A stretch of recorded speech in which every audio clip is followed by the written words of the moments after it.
स्वाध्यायः परमः। Doctor Baba Saheb Ambedkar open university.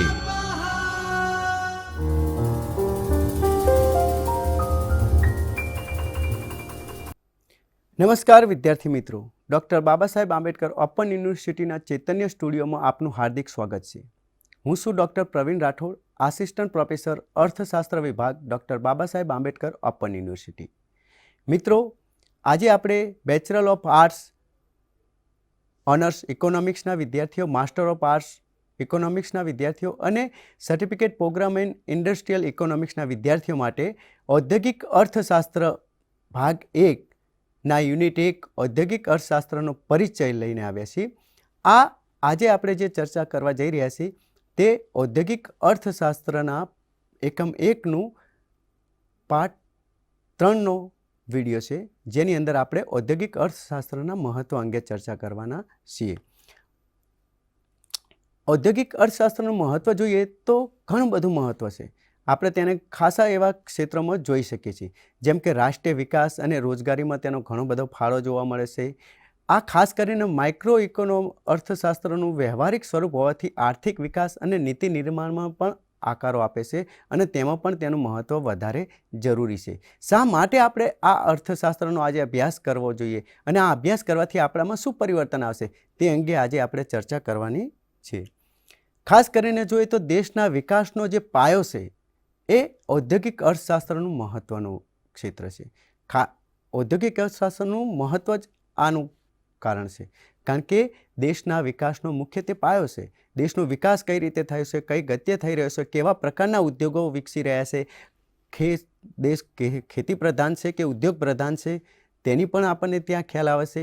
કેવા પ્રકારના ઉદ્યોગો, ખાસ કરીને પ્રાઇવેટલાઇઝેશનના ઉદ્યોગો વિકસી રહ્યા છે કે કેવી વસ્તુનું પ્રોડક્શન થઈ રહ્યું છે, જેનાથી વિશ્વમાં આપણી કેવી છાપ પડશે. તમે મોજ શોખના વસ્તુઓ પેદા કરો છો કે પછી પ્રાથમિક જરૂરિયાતની વસ્તુઓ પેદા કરો છો. એમ ઔદ્યોગિક અર્થશાસ્ત્રનું મહત્ત્વ ત્યાં આવે છે કે દેશના વિકાસનો તે પાયો છે. આપણને દેશનું એક ઔદ્યોગિક ક્ષેત્રે તેનું કેવું સ્વરૂપ છે તેની આપણને તે બતાવવામાં આવે છે અને તે આપણે જોઈ શકીએ છીએ. ખાસ કરીને આપણે જોઈએ તો રાષ્ટ્રીય વિકાસ અને આર્થિક શક્તિમાં તેનો ખાસ ફાળો છે. આર્થિક વિકાસને તે ગતિ આપે છે. ઉદ્યોગો રાષ્ટ્રીય આવક અને જીડીપી ને અને મૂડી સર્જનમાં વધારો કરે છે અને અર્થતંત્રને આધુનિક બનાવે છે. એટલે કે વિદ્યાર્થી મિત્રો જોઈએ તો આપણે જે આપણા દેશની જીડીપી વધે છે તે ખાસ કરીને ઔદ્યોગિક ક્ષેત્રના કારણે વધે છે. ઉદ્યોગોનો કેવો વિકાસ કરી શકીએ છીએ, આપણે ઉદ્યોગો માટે કેવું માળખું પૂરું પાડી શકીએ છીએ, તેના આધારે આપણને તે પ્રાપ્ત થાય છે. બીજું છે રોજગારી સર્જનનું કામ કરે છે. તે નાના નાના ઉદ્યોગો અત્યારે આપણે જોઈએ છીએ એમએસએમઈમાં ઘણા બધા લાખો ઉદ્યોગો આપણે અત્યારે એકમો ચાલી રહ્યા છે. આ એકમો લાખો લોકોને રોજગારી પૂરી પાડે છે. એટલે ભારત જેવો વધુ વસ્તી ધરાવતા દેશ માટે જ્યારે ઔદ્યોગિક ક્ષેત્રે રોજગારીનું પ્રમાણ વધે છે ત્યારે બેરોજગારીનું પ્રમાણ ઘટતું જાય છે અને બેરોજગારીનું પ્રમાણ ઘટવાથી દેશનો વિકાસ થાય છે, દેશની જીડીપી સદ્ધર બને છે અને દેશ આર્થિક રીતે સદ્ધર અને વિકસિત દેશોમાં પોતાની ગણના કરાવી શકે છે. એટલા માટે ઔદ્યોગિક અર્થશાસ્ત્રનું આ રીતે પણ ખાસ મહત્ત્વ હોય છે કે જે બને તેટલા વધારે ઔદ્યોગિક અર્થશાસ્ત્રના કારણે ઉદ્યોગોને આપણે એવી સ્કિલ આપીએ, એવું ડેવલપિંગ આપીએ કે જેના કારણે આપણે વિકસિત ભારત તરફ આગળ વધી શકીએ.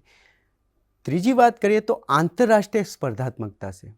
કારણ કે અત્યારનો જે ગ્લોબલાઇઝેશનનો જે યુગ છે મિત્રો, તેની અંદર આપણે જોઈએ છીએ તો આંતરરાષ્ટ્રીય ક્ષેત્રે ઘણી બધી કંપનીઓ, ઘણા બધા ક્ષેત્રો અત્યારે રાહ જોઈને બેઠા છે કે દરેક કંપની દરેક દેશમાં પોતાનું પ્રોડક્શન ચાલુ કરી નાખે. તેના માટે જુદા જુદા R&D એટલે કે રિસર્ચ ને ડેવલપમેન્ટ પ્રોગ્રામો ચાલી રહ્યા છે. ટેકનોલોજીનો વિકાસ કરવામાં આવી રહ્યો છે. વૈશ્વિક બજારોમાં ટકી રહેવાની ક્ષમતાઓ કઈ રીતે કેળવવી તેના માટેનું પણ ક્ષમતાઓ કેળવવા માટે પણ ઔદ્યોગિક અર્થશાસ્ત્રમાં તેનું મહત્ત્વ દર્શાવવામાં આવે છે અને તે સમજાવવામાં આવે છે કે શા માટે આપણે ટેકનોલોજી અપનાવવી જોઈએ, નવા રિસર્ચ અને ડેવલપમેન્ટ શા માટે વિકસાવવા જોઈએ, ટેકનોલોજી દ્વારા કઈ રીતે આપણે નવા પ્રોડક્શનો અને વધારે પડતું સારું પ્રોડક્શન કરી શકીશું તેની પણ તેમાં ચર્ચા કરવામાં આવે છે. આંતરિક સંતુલન અને સામાજિક કલ્યાણ માટે પણ ઔદ્યોગિક અર્થશાસ્ત્ર મહત્ત્વનું છે, કારણ કે સંસાધનોનો શ્રેષ્ઠ ઉપયોગ થવો જોઈએ. આપણે જોઈએ છે તો આપણી જોડે વિશાળ કુદરતી સંસાધનો જોવા મળે છે.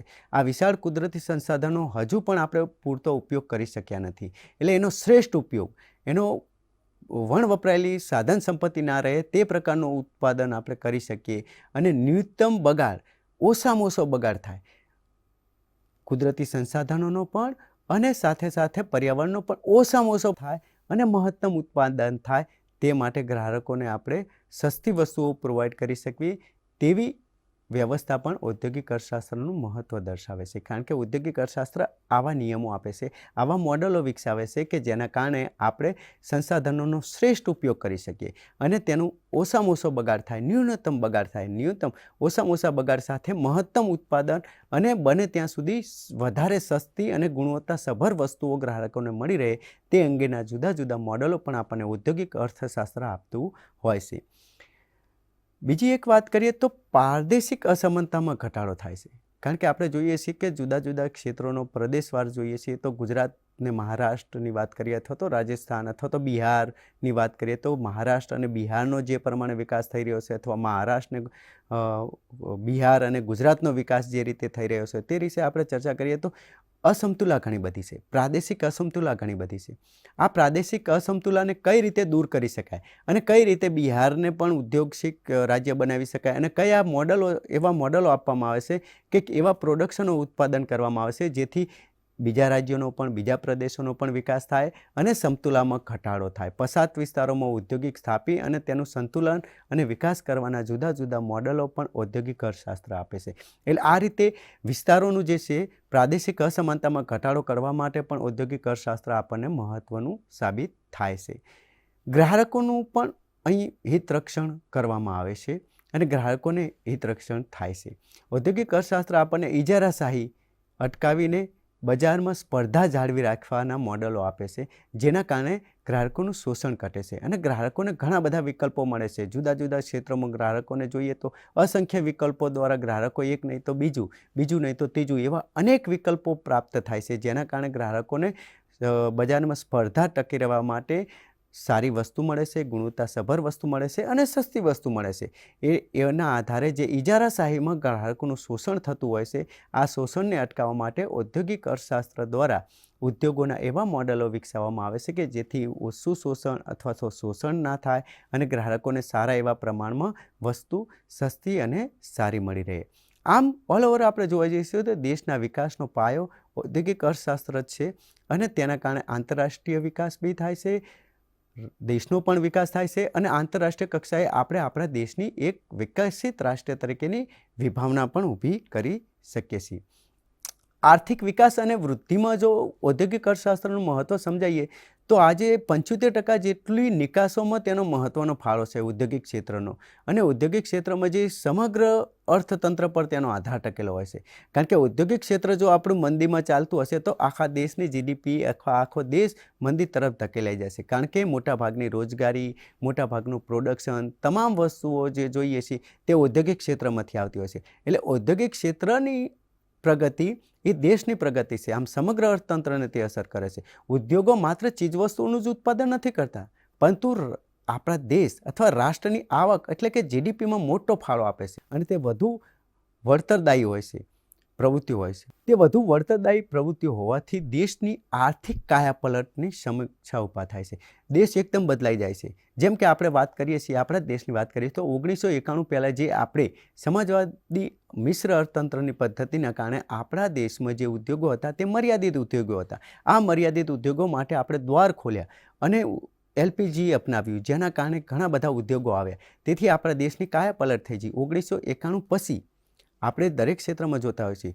જેમ કે તમે મૂવી જોતા હશો તો મૂવીમાં 1991 પહેલાંની મૂવી હતી તો 1991 પહેલાંની મૂવીની અંદર પણ આપણને શું સ્મગલિંગની વાત કરવામાં આવતી હતી. એટલે કે એકબીજા કર છુપાઈ અને સ્મગલિંગ કરતા હતા તેના દ્રશ્યો બતાવવામાં હતા. અત્યારે આપણને એ બતાવવામાં નથી આવતા કારણ કે હવે સ્મગલિંગનો કોઈ અર્થ રહ્યો નથી. અત્યારે ઠીક છે કે કેફી દ્રવ્યો છે કે એની સ્મગલિંગ થતી હશે પરંતુ કર ચોરવા માટે કોઈ ઉદ્યોગો પોતે એક પ્રોડક્શનને વેચતા નથી કારણ કે કર એમની માટે મિનિમમ કરવામાં આવ્યો છે અને એમની માટે ઓછા નિયમોના આધારે પ્રોડક્શન કરવામાં આવે જેના કારણે ત્યાં વધારે ક્ષમતા વિકસે છે અને વધારે ઉદ્યોગો આવવા માંડે છે. રોજગારી સર્જનમાં પણ તેનો ખૂબ મોટો ફાળો જોવા મળે છે.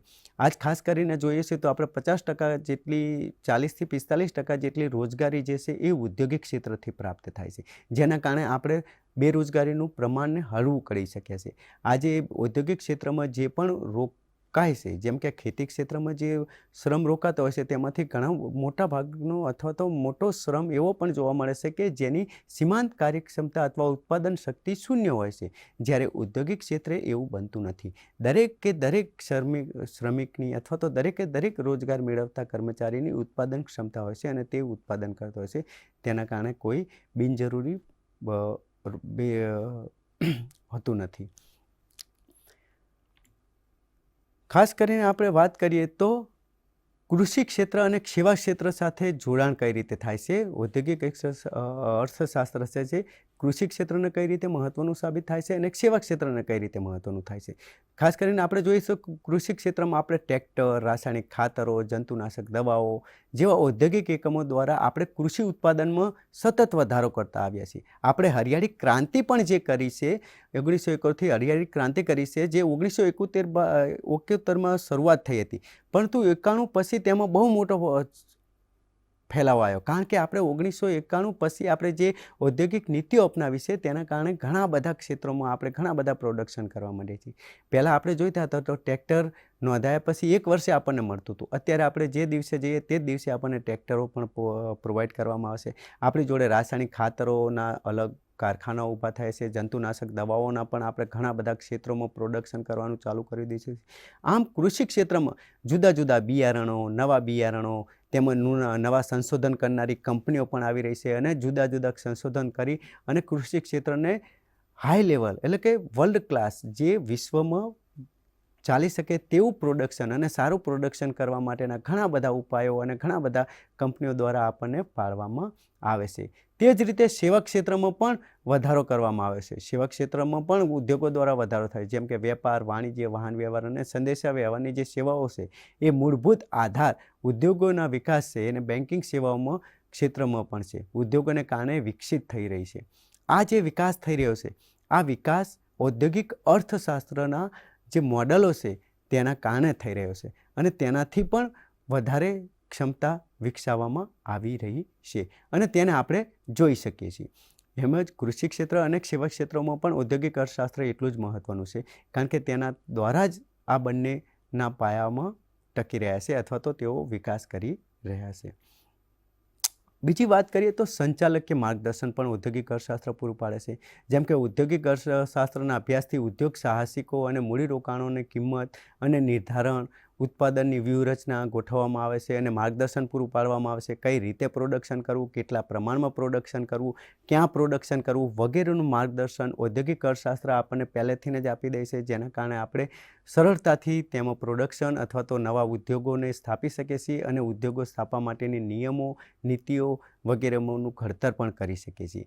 તે જ રીતે ટેકનોલોજીની પસંદગી અને સંસાધનોના મહત્તમ ઉપયોગમાં મદદરૂપ નીવડે છે, જે આધુનિક કોર્પોરેટ યુગમાં ખૂબ જ જરૂરી છે. કારણ કે અત્યારે વપરાયેલી ઉત્પાદન શક્તિ આપણને પોસાય તેમ નથી. એટલે વપરાયેલી ઉત્પાદન શક્તિનો કઈ રીતે ઉપયોગ કરવો તે પણ આપણને ઔદ્યોગિક અર્થશાસ્ત્રથી જ્ઞાન થાય છે અને તેનો આપણો મહત્ત્વનો ફાળો આપે છે. ભારતને આત્મનિર્ભર બનાવવા માટે પણ આ જ ખૂબ જરૂરી છે. કારણ કે ભારતને આત્મનિર્ભર બનાવવાનું એક વિજ્ઞાન છે જે આપણને દેશને ગરીબી, બેરોજગારીથી દૂર કરીને તે મજબૂત બનાવશે. આમ જોયું આપણે કે ઔદ્યોગિક અર્થશાસ્ત્ર જે રહ્યું એ ઔદ્યોગિક અર્થશાસ્ત્રના પાયાની અંદર સંચાલન મંડળ, ઉદ્યોગોનું સંચાલન, ઉદ્યોગો કઈ રીતે વિકાસ પામશે, ઉદ્યોગો શા માટે વિકાસ પામી રહ્યા છે અને કેવા પ્રકારના ઉદ્યોગો વિકાસ પામી રહ્યા છે, તે તમામની જાણકારી આપણને ઔદ્યોગિક અર્થશાસ્ત્ર દ્વારા થાય છે અને આ ઉદ્યોગોના વિકાસ માટે તે ખાસ જરૂરી છે. મિત્રો, આજે આપણે જોયું કે ઔદ્યોગિક અર્થશાસ્ત્ર જે રહ્યું તેનું મહત્ત્વ ભારત જેવા દેશ માટે, ખાસ કરીને જે આપણે ઔદ્યોગિક વિકાસ તરફ આગળ વધી રહ્યા છે તે માટે આપણે ઔદ્યોગિક અર્થશાસ્ત્રનું ઘણું જ મહત્ત્વ છે. આપણે ઔદ્યોગિક વિકાસથી જ, ઔદ્યોગિક અર્થશાસ્ત્રના જાણકારીથી જ ઔદ્યોગિક વિકાસને આગળ ધપાવી શકશું અને આપણી જીડીપીને, આપણી રાષ્ટ્રીય આવકને આપણે વધારી શકીશું. આપણા ઉદ્યોગોને કઈ રીતે સંચાલન કરવું, કેવા મોડલો વિકસાવવા, ઉદ્યોગો ક્યાં સંચાલન થશે, આ તમામની જાણકારી આપણને ઔદ્યોગિક અર્થશાસ્ત્ર આપે છે. તો ચાલો મિત્રો, આપણે સાથે મળી અને આ ઔદ્યોગિક અર્થશાસ્ત્રનો એવો અભ્યાસ કરીએ કે જેના કારણે આપણે ભવિષ્યના ભારતના નિર્માણ માટે આ ઔદ્યોગિક અર્થશાસ્ત્રનો બને તેટલો વધુ ઉપયોગ કરી શકીએ અને તેના કારણે આપણે ભારતના વિકસિત ભારતનું એક નીમ નાખી શકીએ અને સારા વિકાસની નેમ રાખી શકીએ. તો મિત્રો, આપણે ઔદ્યોગિક અર્થશાસ્ત્રને હવે વધુ ઊંડાણથી સમજીશું અને દરેક મોડલ, દરેક એકમને આપણે અહીંથી સમજવાનું ચાલુ કરીશું. ત્યાં સુધી રજા લઉં છું. ધન્યવાદ. ખૂબ ખૂબ આભાર.